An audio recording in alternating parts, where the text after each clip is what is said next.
Hey guys, thanks for tuning in. This is optibotimus coming with another video review. And on today's episode, we're going to be taking a look at the new Marvel Legends Rogue, part of the 2016 X-Men wave featuring the Juggernaut Build-A-Figure. And this is one that I absolutely love, based on the 90s look for Rogue. As you can see for the package, you got this nice open window right here that allows you to see the figure as well as the massive leg for Juggernaut. On the side of the box, you got a really cool image here of Rogue flying around, same image there. On the top, you got that little X logo. On the back of the package, you got all the various figures that, when you collect them all, you can build Juggernaut. And it says, with just one touch, Rogue can absorb anyone's superpowers, making her capabilities in any matchup nearly limitless. Like I said, I love the 90s look for the X-Men, and this is definitely a figure I was really excited about in this wave. But for the packaging on her, that's about it. So without further ado, let's get her out here and see how cool she actually is.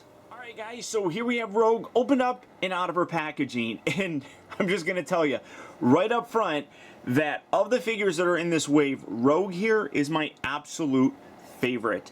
Getting these figures, I went back and started rewatching the old animated series from the 90s, and this look on this toy just absolutely wonderfully captures that likeness to Rogue. Now, it's not exactly how she looked in terms of the comics. They didn't really change too much. The biggest difference is, in the comics, she does have this brown jacket, but in the cartoon series, it was more of a greenish color, and then sometimes in some light, it looked a little bit brownish, but the overall presence of this character from the 90s is beautifully recreated here in action figure form.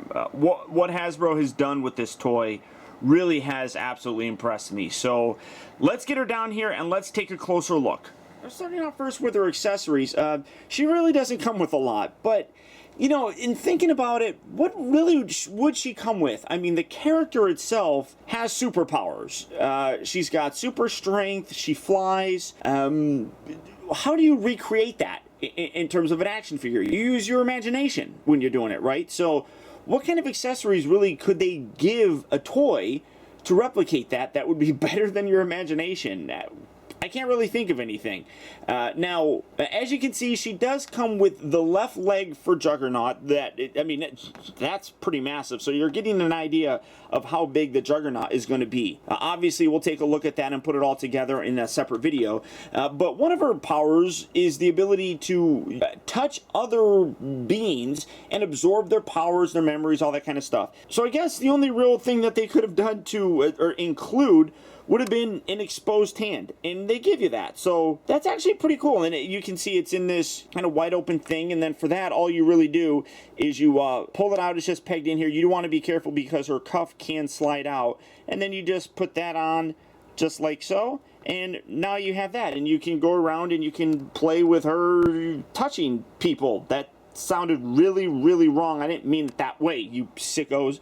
But yeah, I mean, so like I was saying, I really don't know what you could include with some of these figures. So I think, like with a Phoenix, I think there's things that you could have included with her, such as that Phoenix effect. But I don't really think that there's anything that you could have done for Rogue. And honestly, I'm okay with that. Now coming in to take a closer look, again, this is an absolutely gorgeous looking sculpt. The paint detail on here, you got the gorgeous eyes, some nice like blush on her cheeks, some nice color for the lipstick. Overall, an amazing sculpt and absolutely beautiful looking paint job. You can see she's got her little bandana on there, which is molded separately from her hair, which is nice, so you can kind of move that around. But you can see really nice sculpting for her hair. You got the brown color, and then you got that very classic white streak kind of thrown in there. I mean, absolutely stunning. For the actual outfit, you can see very nice sculpting detail on there as well. You got that nice paint with the X-Men logo right there on the side. You got the X-Men logo there on her chest as well. You got that logo there on the other sleeve, but you got her jacket on here, which is really very cool. I love how the collar is kind of popped coming down. You got that really nice reflective green metallic plastic in kind of her arms, and then even down here on her body as well. Some scuffs here along the side, so it's a little bit messy in some areas. Not overall too bad. You got a separate belt piece that just floats around, which I do like, because again, you can like kind of put it where it's sitting on her hip, which I think is really cool looking. very nice feminine and muscular look to the actual sculpt itself. You can see that the jacket kind of comes down and is like a half jacket or so, and then you can see that it is separate from the arms, so it doesn't ruin the articulation for the arms itself. And then you come down here to the legs. Again, you got that yellow and that green kind of carrying through. You got some knee bits right here, which are loose from the actual sculpt itself. Allows you to kind of flex those around and move those into different positions as you're posing her. And then one thing I really like is that she's flat-footed, so you get a very easy way to stand her without having worried too much about, you know, like a display stand or anything like that, or a balance issue. She stands fairly easily. Height-wise, as a female character, she stands a little bit shorter than some of her other counterparts, and that's nicely replicated here in terms of action figure form. As you can see here, she's a little bit over 6 inches tall.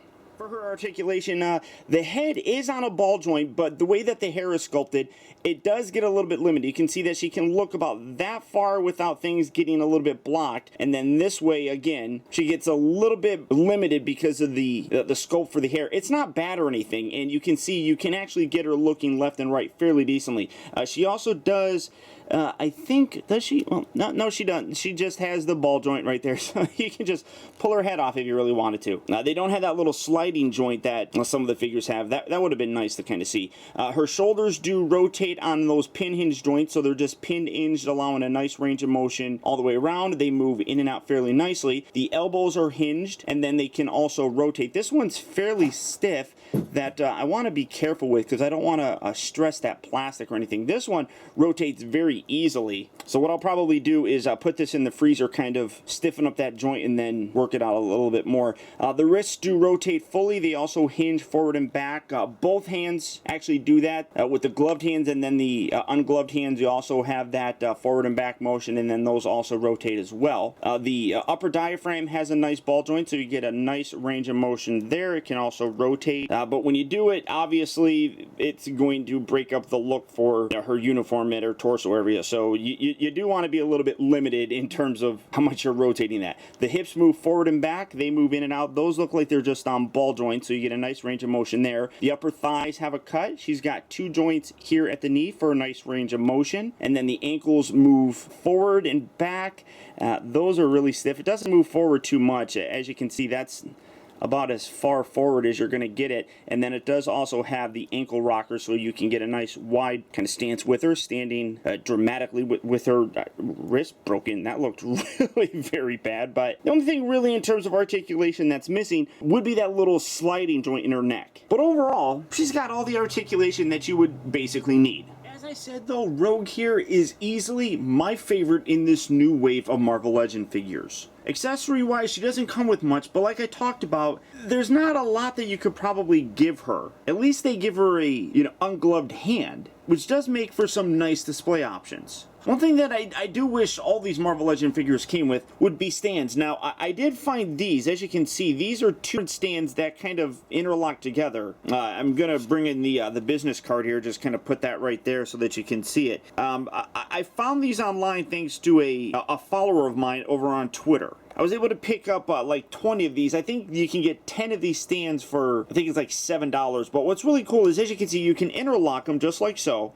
And then they also have 2 different pegs, one larger diameter and then a smaller one. The larger one works really well for Marvel Legend figures. The smaller one works pretty good for G.I. Joe ones. So if you're looking for display stands for your figures, this is actually a pretty good place to check them out. And it really does help with posing your figures.